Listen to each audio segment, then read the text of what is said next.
Bienvenidas y bienvenidos a Media 20.1. Uno de los grandes desafíos que tiene México es el de la conectividad. Fíjese que hay estados como, por ejemplo, Oaxaca, donde apenas alrededor del 50% de los hogares tiene acceso a Internet. Y es un Internet, por cierto, de muy mala calidad.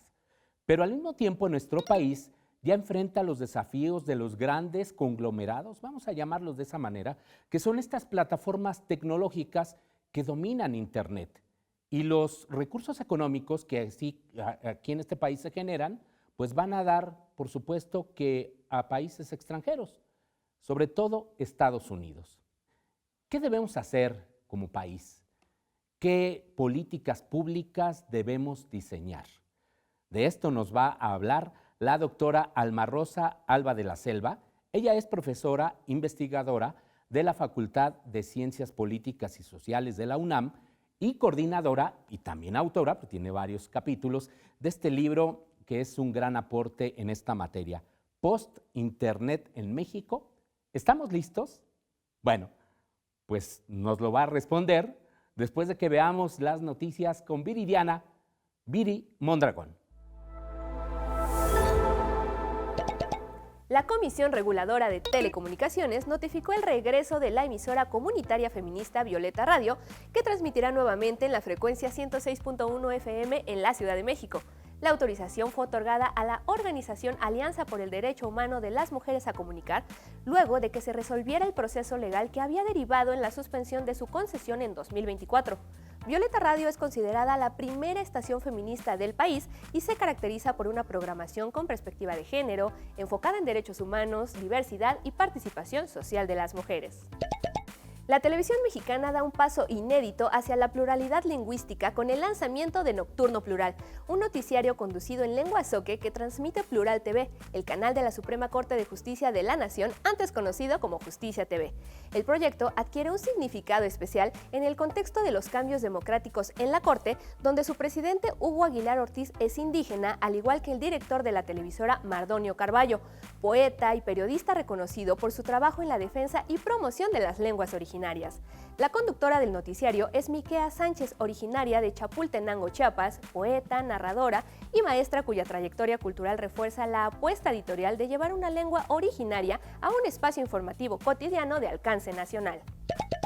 El Instituto Mexicano de la Propiedad Industrial anunció una estrategia para fortalecer la protección de la propiedad intelectual de la lucha libre mexicana, considerada un patrimonio cultural y un producto de alto valor económico. La iniciativa busca proteger marcas, personajes, máscaras y nombres de luchadores frente a la piratería y el uso indebido en plataformas digitales y productos comerciales. El INPI señaló que la lucha libre genera contenidos audiovisuales, mercancía y espectáculos que forman parte de la industria cultural del país, por lo que requiere mecanismos más sólidos de registro y defensa legal. La empresa Snap, propietaria de Snapchat, alcanzó un acuerdo legal en Estados Unidos tras una demanda que acusaba a la plataforma de fomentar adicción en niñas, niños y adolescentes mediante el diseño de sus funciones y algoritmos. La demanda señalaba que herramientas como las notificaciones constantes y los sistemas de recompensa digitales afectan la salud mental de los usuarios jóvenes. El caso se considera un precedente importante, ya que abre el debate sobre la responsabilidad de las plataformas digitales en los daños asociados al uso intensivo de redes sociales. Estas fueron algunas de las noticias más relevantes de la semana en materia de medios y telecomunicaciones. Regresamos con Gabriel Sosa Plata con mucha más información aquí en Media 20.1. Muchísimas gracias a Viridiana Mondragón y le damos la más cordial de las bienvenidas a la doctora Alma Rosa Alba de la Selva. Doctora, qué gusto tenerte aquí en Media 20.1. El gusto es mío, Gabriel.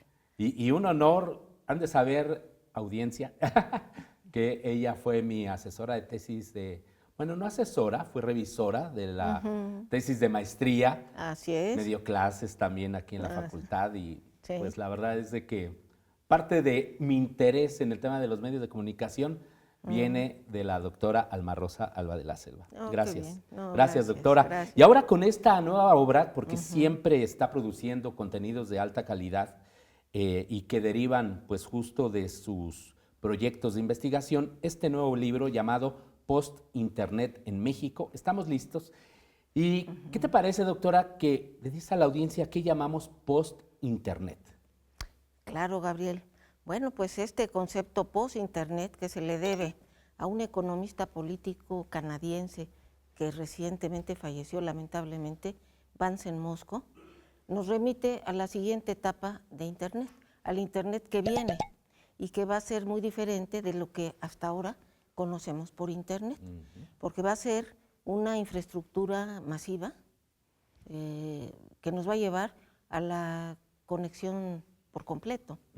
En una época que, como sabemos, ya es de multipantallas, internet en su máxima expresión, con una conectividad que tendría que estar en todas partes, gracias a los componentes de esta tecnología nueva, que son el Internet de las cosas, el Big Data, la Cloud Computing y la inteligencia artificial, va a estar la red en todas partes. Va a ser una red omnipresente. Ya tenemos anticipos de esto, Gabriel. Por ejemplo, allá hay gafas conectadas a Internet, ya hay muchos artefactos también. Hornos de microondas, Hornos de refrigeradores. microondas, los asistentes digitales, Claro. que no los recomendamos, por cierto, ¿verdad? Porque, bueno, tiene muchas implicaciones esto. Va a haber internet, digamos, flexible, porque en las superficies de una habitación va a haber internet. Esto va a ser posible. Internet del todo, como diría Cisco, uno de los grandes consorcios que le ha llamado así. Vamos a llegar al internet del todo. Y entonces esta infraestructura que va a estar, digamos, instalada en paredes, en superficies, en objetos de todo tipo, nos va a ofrecer también la entrada a servicios de toda clase, desde comerciales, servicios comerciales, por supuesto los de comunicación, pero también servicios médicos, la telemedicina, el expediente electrónico, las intervenciones quirúrgicas remotas, la educación. El comercio electrónico. El comercio electrónico. Lo que estamos viendo ahora es apenas los atisbos, los anticipos de una sociedad digital donde el post-internet va a ser la entrada a todos los servicios. Entonces, en estos tiempos donde parecería que la inteligencia artificial es la tecnología reina y de la que todo el mundo habla, de repente se pierde de vista que hay desarrollos tecnológicos imponentes, como este, el post-internet, del que curiosa o paradójicamente, o hasta intencionalmente diría, son pocos los que atienden. ¿Qué está pasando con internet? Y esto es muy importante, Gabriel, porque bueno, como saben, nuestros televidentes, muchos de ellos estudiantes, profesores, investigadores, internet se ha convertido en un recurso indispensable, necesario, y es muy importante conocer su desarrollo, su trayectoria que va desde un internet originario que cumplía con un sueño libertario. Y democrático, ¿no? Nos decían, sí. Y ahora lo que está en juego es este internet, post-internet, ¿cómo va a ser? En tanto, un recurso indispensable para todo tipo de actividades tendría que ser, eso es lo que al menos pensamos nosotros, ¿no? Un servicio público, como la electricidad, como el agua, porque es un recurso. La misma televisión abierta, ¿no? Claro, la radio abierta. Sí, indispensables. O va a ser un negocio, y si va a ser un negocio, va a ser el más lucrativo del mundo, porque ahí es la entrada, como decía, para todo. Entonces, eso es el post-internet, así dicho, en pocas términos palabras, muy generales, claro. Sí. Pero decíamos al presentar el programa que, pues, también desafortunadamente en el mundo todavía hay muchas personas, ahorita abundamos, ¿no?, sobre esa parte del negocio que implica este post-internet, pero hay una parte del mundo importante, además aquí en nuestro país, que no está conectada. Ahí, ¿qué ha fallado, doctora? Porque también es un tema que tú has investigado a mucha profundidad, la sociedad de la información, y de que pareciera que las políticas públicas no han sido del todo tan exitosas para lograr esa conectividad. Y ya no sé si a estas alturas sea necesaria, no lo sé. ¿Cuál es tu diagnóstico? Sí, bueno, pues hablando de la brecha digital, ese rezago que tiene nuestro país, que ha disminuido, porque sí se ha avanzado, pero no en el nivel que se necesita, porque si bien se ha avanzado en conectividad, en instalación de infraestructuras para tener conexión a Internet, falta la parte de la alfabetización digital, para que todo usuario, todo mexicano, tenga las habilidades, valga la redundancia, digitales, para poder usar y aprovechar bien a bien esta red que ahora va a ser omnipresente. Sí. Entonces, qué bueno que tocas este tema, Gabriel, porque creo que tú también conoces la historia, ¿verdad? Cómo empezamos a tener esta nueva desigualdad, que así la llamo yo, ¿verdad? Que es la desigualdad digital.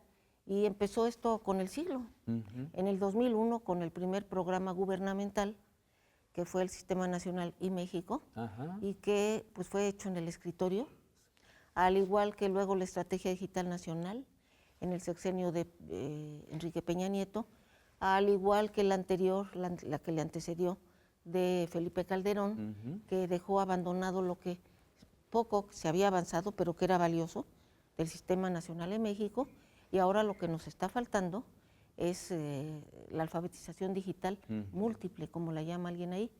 Y esto es preocupante porque el post-internet va a requerir de habilidades digitales superiores. Ya son sistemas tecnológicos más sofisticados, hay que saber ingresar, saber disponer de los diferentes sistemas para poder obtener los servicios que tú quieres, ¿no? O que necesitas.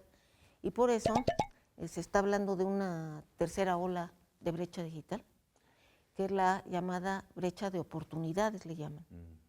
Porque aquel que sabe no solo conectarse, sino manejar la red, saber buscar, saber extraer los beneficios de la red, que son de múltiples tipos, pues le va mejor en su trabajo, en la escuela, en su vida, en una serie de situaciones, ¿no?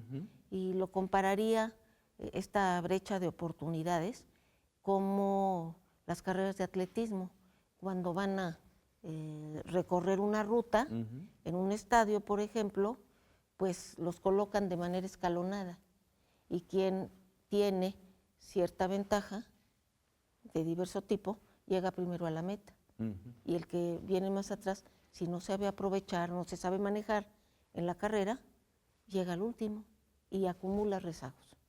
Entonces, desde mi punto de vista, esto es algo que estoy empezando a trabajar también, en México podría configurarse, hablando de brecha digital, una suerte de brecha digital acumulada, con rezagos anteriores, pendientes y nuevos desafíos o nuevos problemas, ¿no? Claro, y te has referido, doctora, al ámbito pues personal, no individual. Es decir, estas personas que no tienen o no tenemos suficientes elementos como para aprovechar esta conectividad en diferentes ámbitos, Sí. pero esto también se refleja a nivel estructural, ¿no? Porque si vemos, pues México es una dependencia tecnológica en todos estos terrenos. Sí, o sea, son sí, sí. tecnologías que se importan y nos hemos convertido, hay también un concepto que se ha manejado así, como una especie de colonia digital, ¿no? Que es también parte de los desafíos que Sí. seguramente también se plantean en este libro, pero ya tenemos que hacer una pausa, doctora. Así es que, Claro. por favor, no se vaya. Vamos a seguir hablando sobre post-internet en México. Aquí lo esperamos.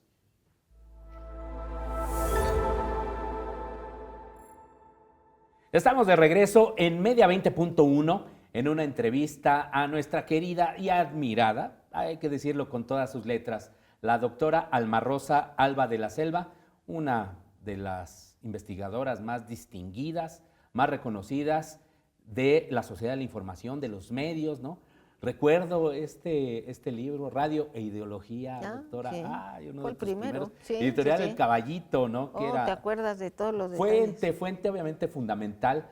Bueno, siempre es importante leer estas investigaciones de la doctora, pero también recuerde que es importante que no se pierda Media 20.1, que se transmite todos los jueves a las 9 de la noche, los domingos a las 8:30 en televisión abierta. Si no lo pudo ver, pues también está disponible esta producción en la cuenta que tiene TV UNAM en YouTube. Es muy fácil localizarla.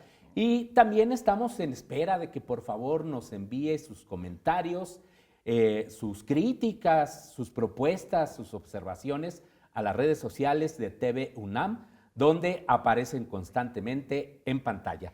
Y doctora, nos quedamos pues con esta dependencia tecnológica, que finalmente cuando hablamos de esta definición de post-internet, estamos hablando de empresas muy poderosas económicamente y países como México y muchos otros países quedamos pues también en una especie de analfabetismo tecnológico, o no sé cómo le podríamos llamar, en un rezago tecnológico en este terreno. Sí, así es, Gabriel. Como se sabe, bueno, los componentes del post-internet están siendo provistos y manejados por los grandes consorcios que otrora se identificaban con las siglas GAFAM, que era Google, Amazon, sigue siendo, Sí, claro. Microsoft, ¿verdad? Apple. Entonces, están detrás o al frente de estas tecnologías nuevas, como la cloud computing, que en materia de almacenamiento de datos en México, pues es realizado por las empresas de nube, de los grandes consorcios, que ya se les estableció el término de GAFAM, aunque ahora ya no coincide del todo, pero así son identificadas, ¿no? El GAFAM sale al paso en la cloud computing, es decir, en la nube, en el Big Data, son las mismas empresas. Entonces, países como el nuestro, es muy difícil que sorteen eso, porque están instaurados a nivel global. Son empresas globales ya, ¿no? Y que además no tienen reglas para su funcionamiento a título local, sino que ellos se atienen a las reglas de sus matrices que se encuentran en Estados Unidos. Entonces, fundamentalmente son empresas norteamericanas. Y por Y eso cierto, es un en esto problema. que hablas del almacenamiento masivo de datos, Sí. pues ellos tienen acceso a todo tipo de información de nuestros hábitos y consumos, Sí, ¿no? sí, sí. Porque, pues en teoría, o lo que se ha investigado, ¿no? Cada uno de los usuarios, por ejemplo, de redes sociales, ocupamos entre 2 y 3 horas promedio todos los días, ¿no? Aunque muy hay alto.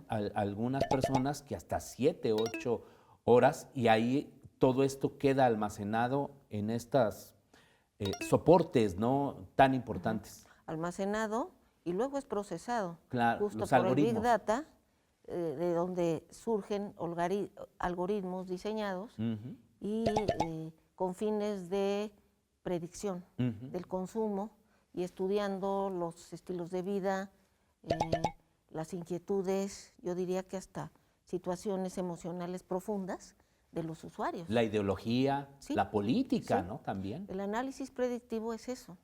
Y ahora, bueno, te platicaba fuera del aire, ¿no? Que estoy trabajando ahora en un proyecto sobre las plataformas Sí. y en concreto sobre el fenómeno de la datificación, que es justo el análisis de datos de los usuarios en función de comportamientos, estilo de vida, inquietudes personales, preferencias políticas, ideológicas.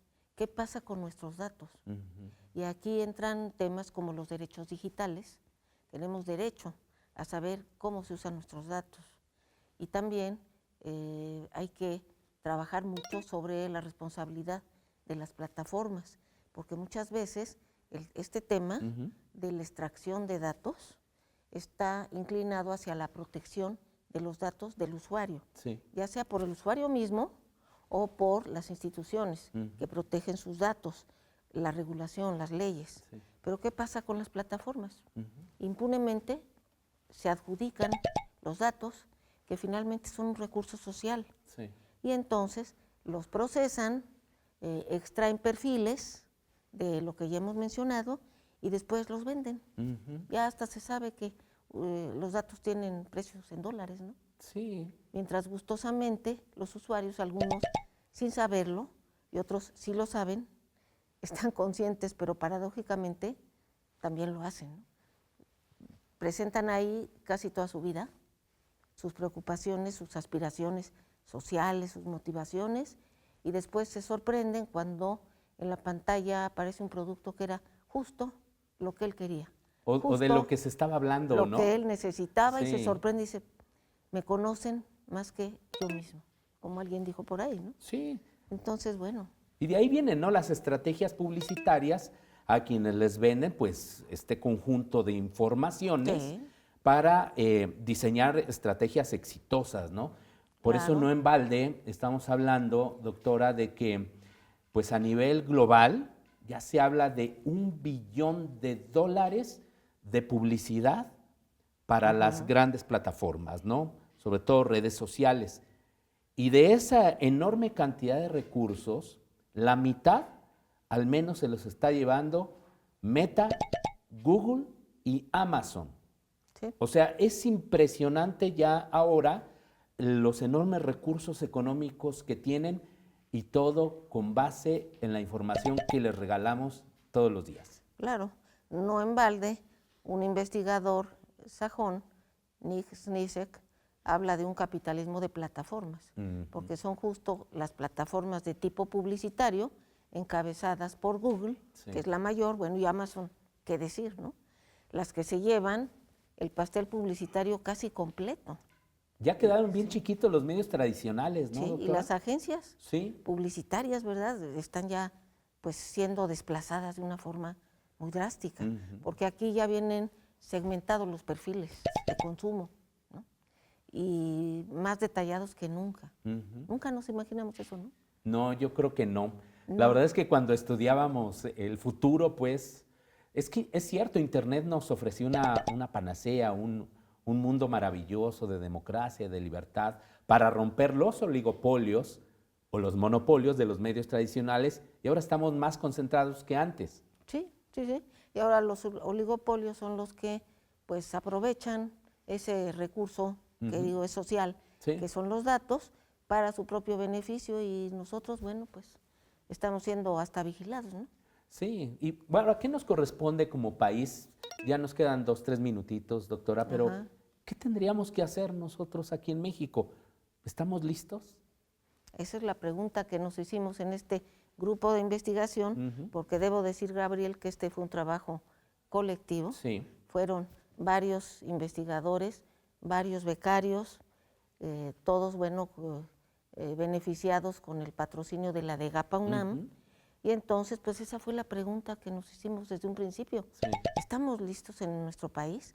Hay reglas, hay regulación que sobre todo fuese prospectiva, no tardía, como ha sido una tendencia en nuestro país, tú lo sabes, ¿verdad? Sí. Que las innovaciones tecnológicas llegan, se consolidan, y la legislación es muy posterior, la regulación, más bien dicho, ¿no? Sí. Entonces nosotros con este texto lo que quisimos hacer fue una suerte de informe previsional, llamar la atención sobre esta tecnología de un futuro que ya está aquí, Sí. porque el post-internet ya está entre nosotros, pero todavía así, como decíamos, en ciernes, ¿no? En albores. Y entonces, bueno, discutir el tema, pensamos que es indispensable la discusión pública sobre este tema para que haya políticas que realmente se apliquen y que estén diseñadas a partir de diagnósticos, no en el escritorio ni con buenos deseos, sino a partir de diagnósticos de la situación del país, ¿no? Los europeos ya han trabajado estos diagnósticos y esta legislación, digo, al menos tienen ya pues algunas leyes que tienen que ver con los servicios digitales, ¿no? Y que son las Brasil más está avanzadas intentando del lo mundo. propio, ¿no? Pero Las europeas son las que marcan la pauta sí, ¿verdad? en materia de plataformas, pero así sobre el post-internet tienen algunas previsiones ya, Ah, pero a nivel latinoamericano creo que no. estamos muy lejos todavía de Sí. eso. Y Y aparte adem- una fuerza de cabildeo tremendo, ¿no? De estas plataformas, de estas Eso tecnológicas. Digo, no en vano, pues Elon Musk es el hombre más rico del mundo, ¿no? El dueño de X y de, pues bueno, Sí. Y también, reitero, el encantamiento, por así llamarlo, Claro. con la inteligencia artificial. sí, nos ha distraído mucho Sí. la IA, ¿no? Sí, es muy importante. Pero hay que fijarnos pero, en el post-internet. Claro. Sí, Bueno, en el post- entonces aquí la invitación es a que leamos este libro, Post-Internet en México. Estamos listos, que coordinó la doctora Alma Rosa Alba de la Selva y tiene, entre otros autores, está Gabriel Pérez Salazar, saludos al tocayo, Francisco Javier Vidal, pues, también investigador. aquí muy- Excelentes investigadores y Sí. alumnos que participaron. Sí, es una maravilla. Francisco Javier Navarro Alvarado, Eduardo Alejandro Sí. Hernández, Alfonso y Luis Ernesto Paz. Paz. Exactamente. Y pues bueno, este libro lo publicó nuestra universidad. ¿Dónde Así se es. puede encontrar, doctora? En para las su adquisición? librerías de nuestra casa de estudios, pero además está en modalidad electrónica, Ah, muy bien. ¿sí? Disponible, con acceso En libre. Amazon. No, no, con Open Access. ¿verdad? Y Exactamente. además, bueno, pues tengo el gusto de invitarlos a la presentación de este texto en la feria del Palacio de Minería. Ah, en qué este bien. mes de febrero. Allá vamos a estar. Allá va a estar TV UNAM. Perfecto, pues qué gusto. Bueno, pues entonces estar atentos a la presentación en la FIL de Minería, así que ya desde ahora lo estamos invitando porque va a haber una programación especial, por supuesto de TV UNAM y de Radio UNAM, y allí estará la presentación de este maravilloso libro para hacernos reflexionar pues sobre los impactos de la tecnología y lo que tenemos que hacer. Muchísimas gracias. Al doctora. contrario, muchas gracias, Gabriel, y un gusto enorme estar en TV UNAM. Y el gusto para nosotros que nos hayas acompañado. Y también, pues muchas gracias a usted por estar en Media 20.1. Nos vemos la próxima semana.